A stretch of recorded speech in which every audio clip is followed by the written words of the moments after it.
好啦，大家好，先同大家打個招呼先啦。嗱，今日係1月22，星期四。咁而家呢分鐘就係上晝啱啱收市。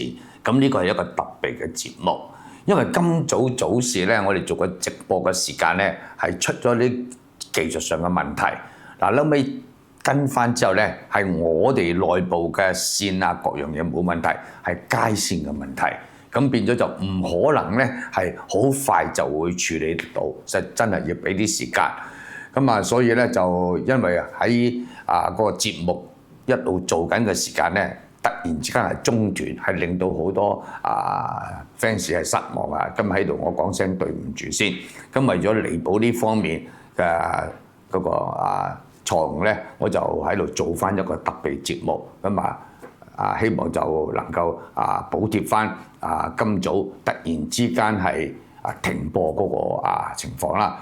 咁另外咧，我同個小編都商量咗，打算聽日星期五做嗰個節目咧，我補翻做1個鐘頭，即係本來由10點到11點噶嘛，聽日我哋會由10點到12點鐘補做多1個鐘頭，彌補翻今日嗰1個鐘頭冇同大家做嗰個直播㗎，所以咧就大家就聽日緊記係會有2個鐘頭嘅直播嘅節目。嗱，睇翻個大市啦，嗱，技術上嚟講咧，都仍然處於整固之中，暫時嚟講係感覺唔到任何嘅一個突破㗎。因為指數你話差咩？其實佢唔係真係好差，但係事實上嚟講咧，指數一路都係穿梭喺條10天平均移動線之間。即係你咬住條10天線，你就唔會大跌嘅啦。呢個好簡單嘅道理。但係你睇翻個成交金額係偏疏嘅，冇足夠嘅動力去推動，股市係好難有一個比較亮麗啲嘅推升嘅。咁我數時間啦。嗱，下個禮拜5就係1月30啦，就係今個月場外衍生工具結算日。下個禮拜4就1月29啦，就係今個月嘅期指結算日。下個禮拜3 1月28就係今個月期指嘅轉創高峰日。咁即係下個禮拜2、禮拜1同埋聽日禮拜5呢3日咧，好淡嘅角力咧可能會稍為明顯，但係就不至於有個大嘅突破，因為成交金額真係唔係咁足夠。但係我喺度諗緊一個情況。嗱，1月份暫時嚟講仍然係先低後高，指數係由2號嘅低位25,717升到去15號嘅高位27,206點。嗱，成個月嘅波幅暫時好細啊，得1,489點。但係我想講嘅重點係咩呢？係而家個指數係冇錯，一路反覆穿梭喺條10天線，但係你距離今個月嘅低位25,715點好遠㗎嘛。況且移動線嗰方面仍然係騎住20、50、10、100同埋250天線噶嘛，即係簡單講，即係條10天線偶偶失守，但係亦都冇跌嚟到。只要個市況稍為有百零點嘅反彈或者後抽，又可以再翻上去10天線樓上啦。即係正如我頭先所講，係咬住10天線而不下嘅格局。咁啊，想講嘅就係，既然個大市喺先低後高形態主導之下咧，係唔會有一個重大嘅轉變嘅啦。咁即係換句話嚟講咧，一係個大市就持續整固到月底，一係就有一個突破，進一步向上試翻今個月嘅高位。如果你話會唔會翻轉頭試翻今個月嘅低位咧，我相信機會就真係比較微啲。雖然市場入邊都有好多黑天鵝事件爆發，好似特朗普早2日一番嘅言論，就令到美股大幅度下跌。但係大家諗下，美股跌成800幾點，納指跌500幾點，但係港股咧係好輕微嘅咋，即係事實上唔係太受個影響。可能大家都預示着特朗普即係大嘴巴講一輪之後，見到出面嘅反應好強硬嘅，佢就收翻㗎啦。所以對個市嘅影響性咧係比較短暫性嘅。咁值得留意嘅就係主要嘅成分股嘅表現咧，其實直到而家呢分鐘都比較個別嘅，我就睇到幾隻。偏強嘅咧有邊啲咧？有匯控啦、9988。同埋1號嘅長和啦，1號長和有分拆嘅業務係持續偏強嘅啦，呢個我亦都係講咗好多次。咁至於9988咧就當然知啦，亦都係有個 AI 嘅大模型嘅概念啊。事實上近期係有啲反覆啊，但係大家諗下呢次嘅起步點係141啊。咁而家講緊，就算反覆都好，都喺163、164。簡單講，佢係暫時係反彈之後整固喺個高台，咁啊等待突破咁解嘅啫。至於匯豐一路都係強勢㗎，嘅理由我講咗好多次，唔再複述啦。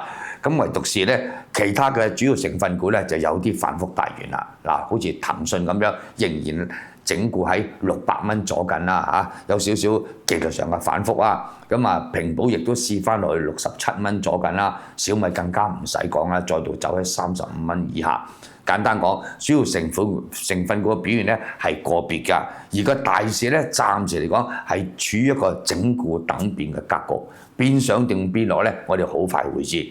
咁啊，10月份舊年10月份係先高後低，11月都係先高後低，12月一樣係先高後低。咁啊，去到今個月咧，暫時已經扭轉成為先低後高啦。如果冇咩特別黑天鵝事件爆發嘅話，理論上咧可以維持呢個格局㗎，咁就帶嚟一點點嘅衝擊。係乜嘢咧？嗱，舊年10月2號開始嘅27,381點開始嘅中期調整，最低個點我係講最低個點，就係舊年12月16嘅25,086，即係講緊成個中期調整最深嘅跌幅係2,295點。咁啊，直到而家呢分鐘都冇低過25,086啊！即係個市雖然仍然處於一個中期調整嘅周期性嘅延續之中，但係冇進一步創新低。咁啊，數時間啊，由10月2號到今日為止咧，應該已經去到第15個禮拜㗎啦。咁一個中期嘅調整咧，理論上10幾個禮拜都唔係太過分。問題就係個市唔係一路向下沉底啊嘛，所以我覺得。雖然時間上有少少延續，但係最壞嘅情況咧應該都過咗去啦。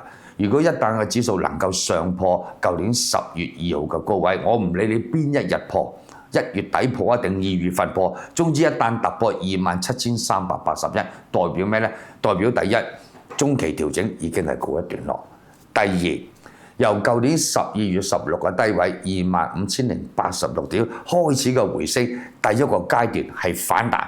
呢1分鐘都係只係反彈啫，但係一旦突破咗27,381咧，就開始進入咗一個新嘅中期嘅升浪啦。嗰一下就要讀個升幅同埋計個時間㗎啦。而家未到，所以我暫時亦都唔講住。